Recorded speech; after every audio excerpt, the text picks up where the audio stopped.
Sir, మీరు అడిగిన call records అన్నీ మెయిల్కి వచ్చాయి. దివ్య ఏం చేస్తుంది? దివ్య కాల్ చేస్తుంది సార్, ఎంక్వైరీ కోసం. ఓకే. సంధ్య వాళ్ళ బాగున్నాడు కదా, అతని పేరేంటి? Sir, Rahul sir. రాహుల్. ఈ రాహుల్ గురించి నీ ఒపీనియన్ ఏంటి రాజా? చూడ్డానికి మంచి వాళ్ళనే ఉన్నాడు సార్. సంధ్య రాహుల్ని పెళ్లి చేసుకుని చెప్పినా కూడా ఒక మాట కూడా అనలేదు. సంధ్య చనిపోయిందని తెలిసి చాలా బాధపడ్డాడు సార్. అంతేకాకుండా సంధ్య చనిపోయిన రోజు నుంచి అన్నీ తనే చూసుకుంటున్నాడు సార్. రాజా, ఈ కేసులో నీకెవరి మీదైనా అనుమానం ఉందా? అనుమానించడానికి ఏం లేదు సార్, కానీ అందరినీ ఎంక్వైరీ చేశాం. అందరూ ఒకే సమాధానం చెప్తున్నారు, సంధ్యకి ఎవరు శత్రువులు లేరు అని. మరి సంధ్య ఆత్మహత్య గురించి నీ ఒపీనియన్ ఏంటి? అది కూడా అడిగాం సార్, దానికి కూడా అందరూ ఒకే సమాధానం చెప్తున్నారు, సంధ్యకు ఆత్మహత్య చేసుకోవాల్సిన అవసరం లేదు అని. సంధ్యకు ఆత్మహత్య చేసుకోవాల్సిన అవసరం లేదు, సంధ్యను చంపాల్సిన అవసరం ఎవరికీ లేదు. మరి అలాంటప్పుడు సంధ్య ఎలా చనిపోయింది? అదే సార్, ఏమీ అర్థం కావట్లేదు. అందుకే ఈ కేసు ఇంత కాంప్లికేటెడ్ అయింది. మనం ఈ కేసులో ఎక్కడో ఏదో మిస్ అవుతున్నామయ్యా. We are missing something. రామాయణంలో రాముడు లాంటి వాడికి రావణుడు అనే శత్రువు ఉన్నాడు. మహాభారతంలో అర్జునుడికి కర్ణుడు అనే శత్రువు ఉన్నాడు. అలాంటిది సంధ్య ఆఫ్టర్ ఆల్ ఒక మనిషి, శత్రువు లేకుండా ఎలా ఉంటారు? మన కంటికి కనిపించిన శత్రువు ఎవరో ఖచ్చితంగా ఉన్నారు. వాడే సంధ్యను మర్డర్ చేసింది, ఖచ్చితంగా వాడే. Will find him. వెళ్ళు. Okay sir. Hello. Okay, sure.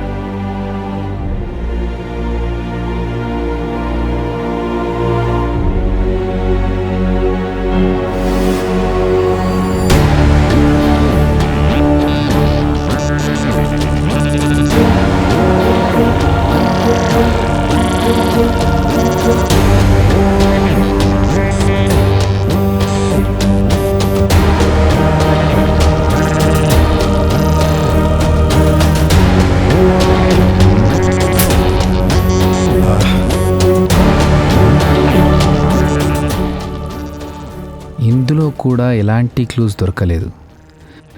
హంతకుడు అందరిలాంటి వాడు కాదు. ఎలాంటి హంతకుడైనా దొరికిపోయేది ఒకటి ఫోన్, 2 సీసీటీవీ ఫుటేజ్. హంతకుడు ఈ రెండింటిని చాలా బాగా మేనేజ్ చేశాడు.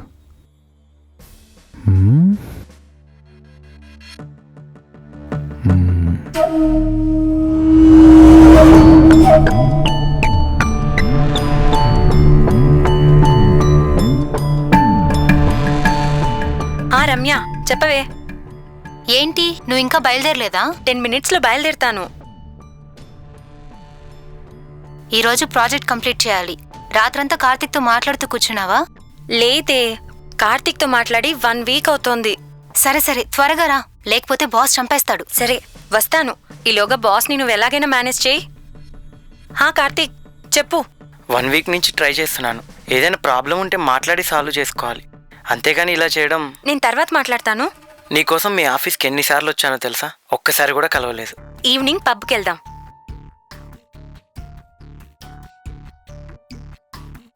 ఏంటి, పబ్బుకా? ఎన్నిసార్లు అడిగినా రాలేదు, ఇప్పుడేంటి కొత్తగా? ఎక్కడున్నావు? అన్నీ ఈవినింగ్ చెప్తాను. ఈవినింగ్ పబ్లో కలుద్దాం. Okay, bye.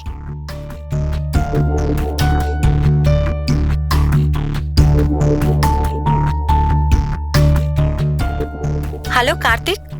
నీకోసం 1 అవర్ నుంచి వెయిట్ చేస్తున్నాను. వస్తున్నాను. ఇక్కడ ట్రాఫిక్ చాలా ఎక్కువగా ఉంది.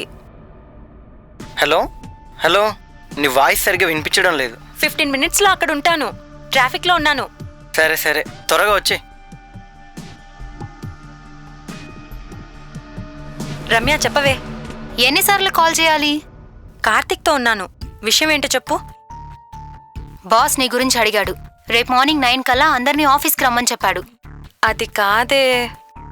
కార్తిక్తో కావాలంటే రేపు ఎంజాయ్ చేయొచ్చు. ఇప్పుడు ఇంటికెళ్ళు. సరే, వస్తాను. హలో అమ్మా, చెప్పు. ఆఫీస్ నుండి వచ్చేసావా? వచ్చానమ్మా. భోజనం చేసావా? చేశాను. రేపు మార్నింగ్ 7 కల్లా ఇంటికి వచ్చేస్తాము. మీ నాన్నగారు లాక్ తీసుకురావడం మర్చిపోయారు. ఫోన్ మాత్రం సైలెంట్లో పెట్టుకోకు. రాగానే కాల్ చేస్తాం, సరేనా? సరేనమ్మా, బాగా టైర్డ్ అయ్యాను, పడుకుంటాను. బాయ్.